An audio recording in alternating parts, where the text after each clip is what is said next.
They called it the Blighted Wood, long before anyone knew why. Locals whispered stories about hunters who went in and never came out, or those who did come back, haunted, refusing to speak of the mist-shrouded trees and the hanging faces. We were teenagers, full of the usual arrogance that comes with thinking you know better than old wives' tales. My brother, Leo, was the most arrogant of all. He scoffed at the fear, saw it as weakness. Just a forest, he'd say, polishing his hunting knife. Bit gloomy, sure, but nothing a compass and common sense can't handle. I wasn't so sure. The wood stood on the edge of town, a dark, looming presence even on the clearest days. On misty mornings like this one, it swallowed the light, a gray, silent wall. But Leo wanted a trophy, something big, something from the forbidden woods to prove our bravery. And I, foolishly, didn't want him to go alone. The air inside the tree line changed instantly. It grew damp and heavy, carrying the smell of wet earth and something else, something faintly sweet but cloying like rotting fruit. The mist clung closer here, muting sounds until the forest felt unnervingly quiet.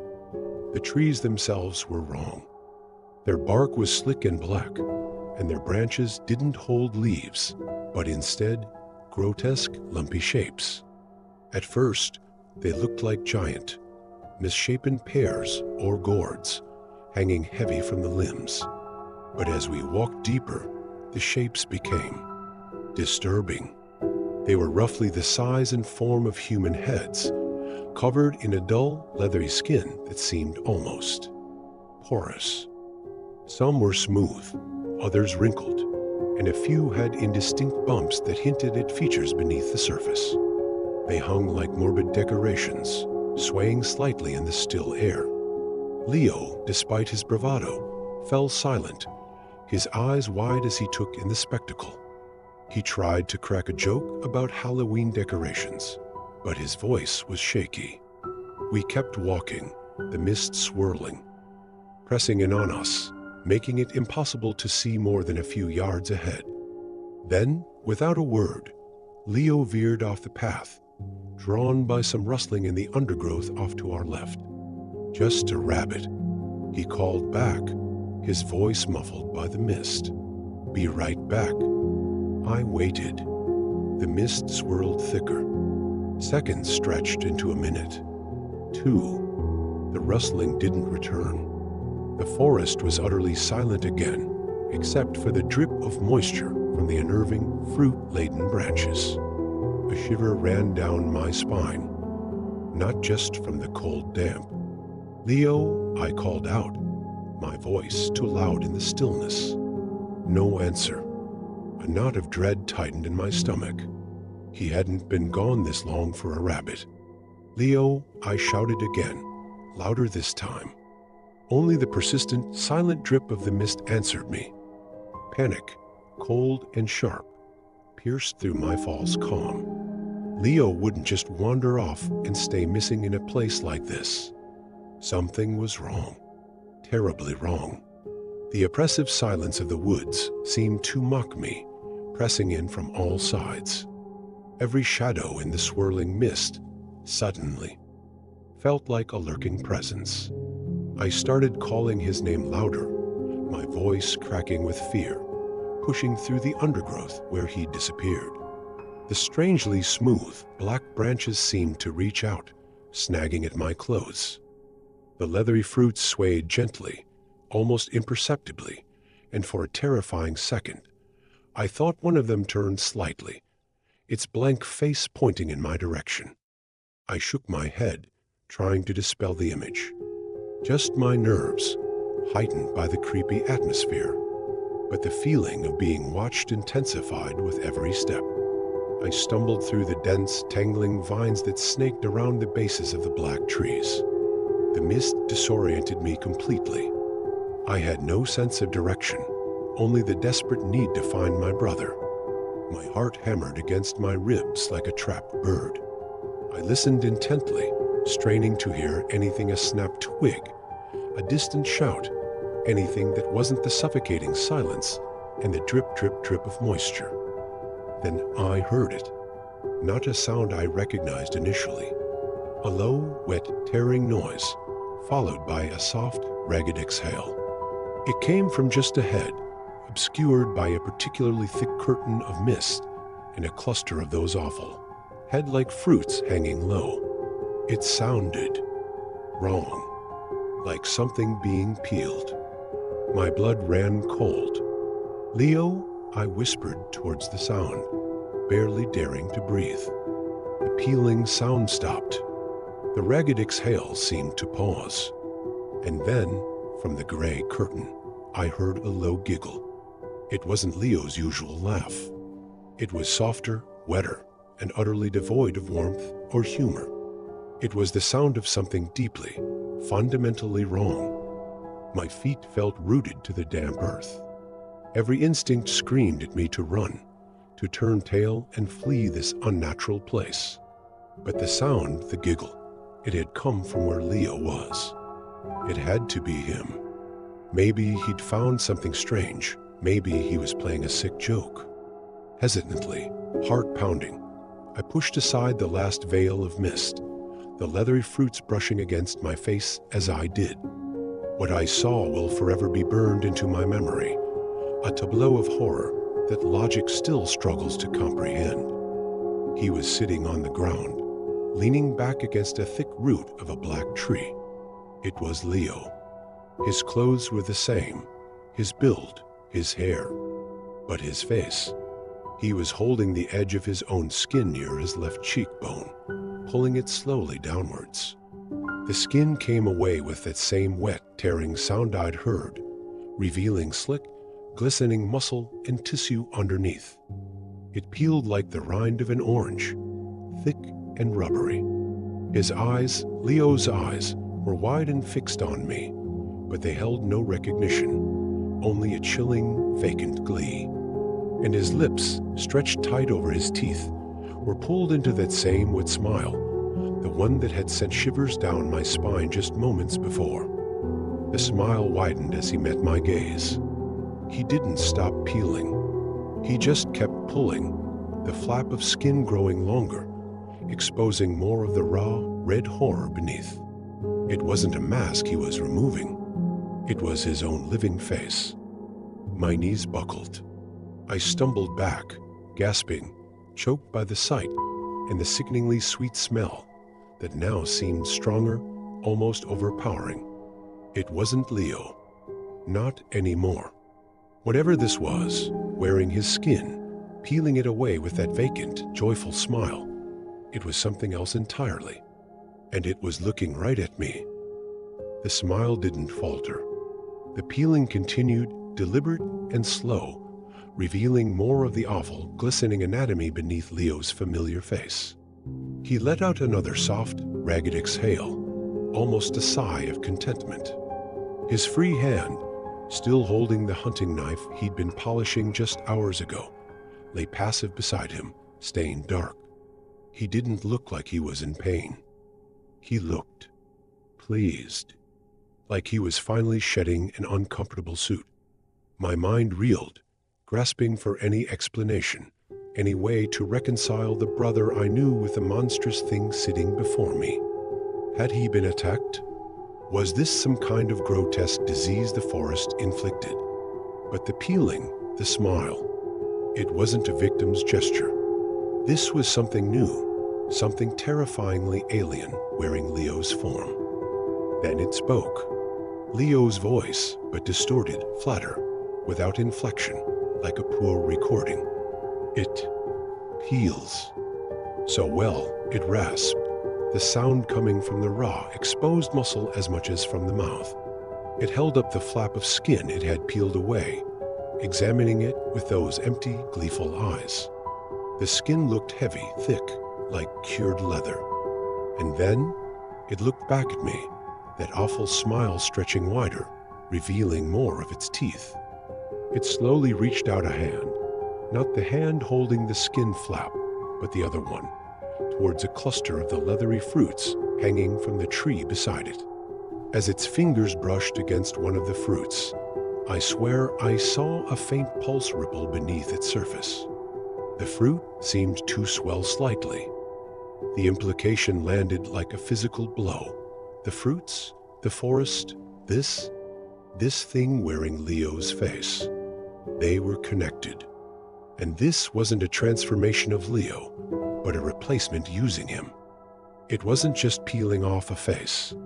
It was shedding a form, making way for something else. And those fruits, were they the next ones? Waiting? My paralysis broke, replaced by a surge of primal terror. This wasn't my brother. This was an abomination, and it was demonstrating its nature right in front of me. It knew I was here.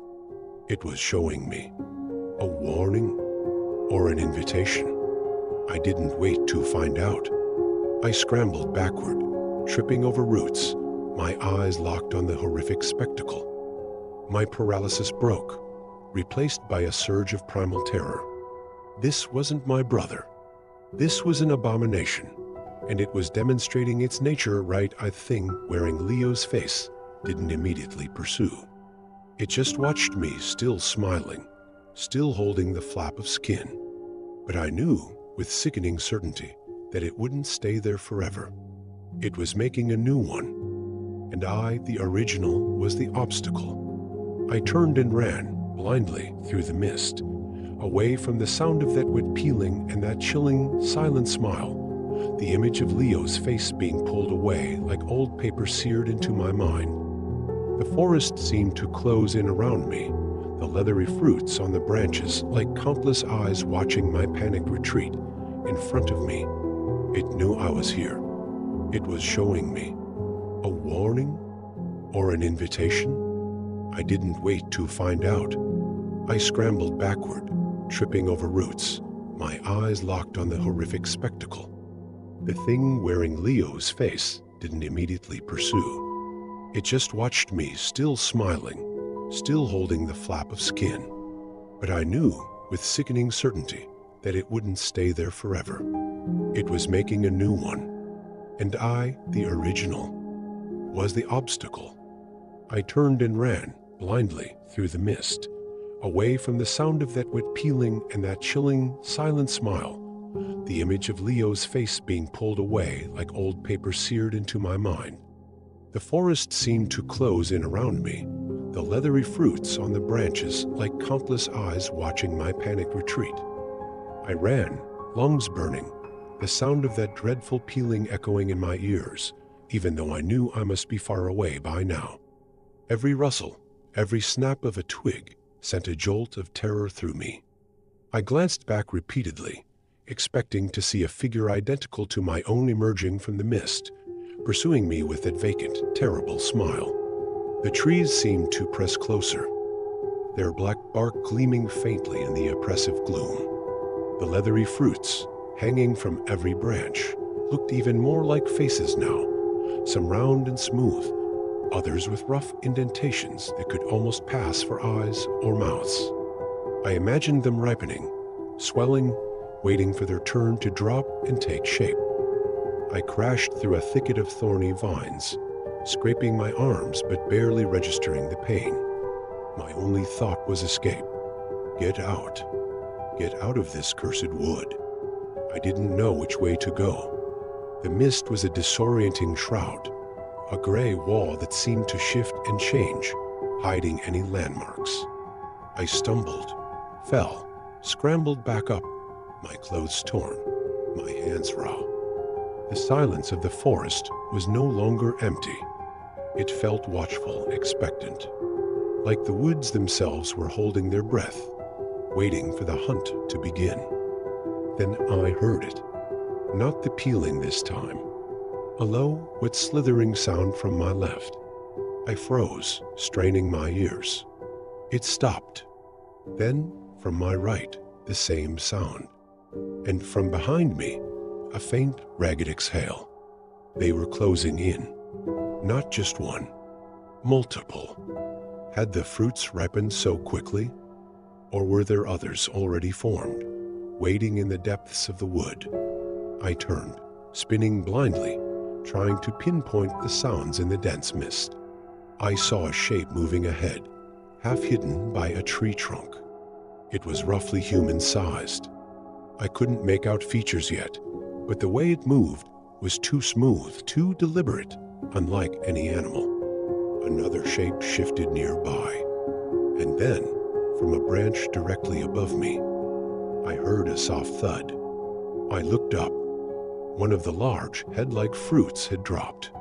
It lay on the damp earth at the base of the tree, pulsing with a faint internal light, already beginning to soften and spread like thawing clay. It was starting the process. It was waiting for a pattern to copy. And I was right here, surrounded. There was no escape. The mist had swallowed me whole. The forest, with its horrific, ripening harvest, had decided I was the next ingredient. I had to fight or hide, but what could I fight? My own reflection, a rapidly forming copy of myself. The air grew colder, thicker with that sickeningly sweet smell. The slithering sounds grew louder, closer. I looked around wildly, desperately, for any sign of a way out, any path, anything familiar. But there was nothing but black trees, suffocating mist, and the silent, watching fruits, their leathery skin ready to shed. And then, from the mist directly in front of me, a figure emerged. It was my size, my build, roughly my shape, still indistinct in the gloom, but already hardening, taking form. And I knew, with a certainty that chilled me to the bone, that it was looking at me, waiting to see my face, waiting to wear my skin. I didn't have a weapon. My brother's knife was still lying beside the horror that wore his face. My own was small, useless against whatever these things were. My only hope was to break through their cordon, to somehow find the edge of this cursed wood before they completed whatever foul transformation process the forest enacted. I chose a direction, any direction, towards where I thought the slithering was slightly less dense, and ran. I ran harder than I ever had in my life, crashing through undergrowth, my arms flailing to ward off the grabbing branches. Behind me, I heard sounds of pursuit. Not footsteps exactly, but that horrible, wet slithering, accompanied now by faint, ragged exhalations. They weren't running. They were gliding, flowing, creatures of the mist in the damp earth. I glanced over my shoulder. Through the swirling gray, I saw shapes.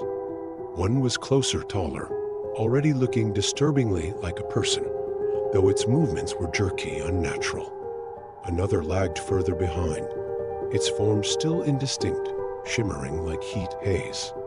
And hanging from the branches as I passed, the leathery fruits seemed to swell, some pulsing visibly, as if eager to join the chase, eager to drop and learn. It was a production line of horror, and I was the mold. I ran and ran, the forest floor slick with moisture, my lungs burning. I could taste the metallic tang of fear and effort in my mouth, mixed with the cloying sweetness of the forest. I didn't know if I was going the right way. The mist was a constant, disorienting companion. But I had to keep moving. I had to believe there was an outside, a world not filled with smiling horrors and ripening skin fruit. Just as my legs felt ready to give out, as the slithering sounds felt terrifyingly close, the mist began to thin. Not dramatically, but enough that I could see slightly further ahead. The blackness of the trees seemed less absolute. And then I saw it. A faint gray light that wasn't the mist. The edge. The world outside. I broke through the last line of black trees, bursting out of the mist into the still gray dawn light outside the woods. I didn't stop running until I reached the worn dirt track that led back towards town, only then daring to look back.